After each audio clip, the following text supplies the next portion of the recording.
যুদ্ধবিরতি চুক্তির মধ্যে ইরান যুক্তরাষ্ট্রের পাল্টাপাল্টি হামলায় আবারও উত্তপ্ত মধ্যপ্রাচ্য। হরমুজ প্রণালীতে একটি বাণিজ্যিক জাহাজে ড্রোন হামলা চালিয়েছে ইরান। এরই জেরে ইরানে পাল্টা বিমান হামলা চালিয়েছে যুক্তরাষ্ট্র। প্রতিশোধ নিতে মধ্যপ্রাচ্যে থাকা মার্কিন স্থাপনায় হামলা চালিয়েছে তেহরানও। এর প্রভাব পড়তে শুরু করেছে বিশ্ব অর্থনীতির অন্যতম গুরুত্বপূর্ণ সামুদ্রিক রুট হরমুজে।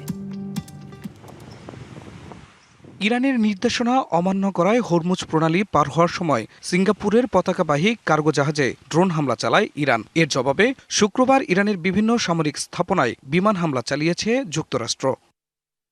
মার্কিন সেন্ট্রাল কমান্ড জানিয়েছে তারা ইরানের মিসাইল ও ড্রোন স্টোরেজ এবং উপকূলীয় রাডার সাইটগুলোতে হামলা চালিয়েছে। ইরানের এই কাণ্ডকে যুদ্ধবিরতি চুক্তির স্পষ্ট লঙ্ঘন বলে আখ্যা দিয়েছে ওয়াশিংটন।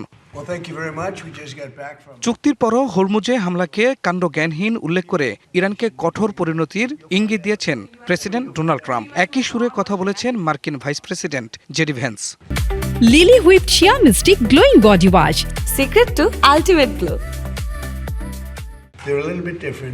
একটি অত্যন্ত ব্যয়বহুল জাহাজে আঘাত হানা হয়েছে। এমনটা করা উচিত হয়নি। এর ভয়াবহ পরিণতি বরণ করতে হবে।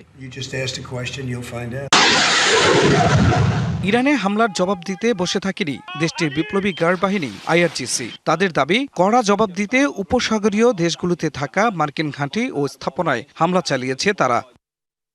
এদিকে ইরানি পার্লামেন্টের জাতীয় নিরাপত্তা কমিটির প্রধান ইব্রাহিম আজিজি যুক্তরাষ্ট্রের বিরুদ্ধে আলোচনা ও যুদ্ধবিরতি নীতি লঙ্ঘনের অভিযোগ এনেছেন। তার দাবি, এই হঠকারী আচরণের জন্য যুক্তরাষ্ট্রকে অনুশোচনা করতে হবে। খান মোহাম্মদ মুকুল, ডিবিসি নিউজ ডেস্ক।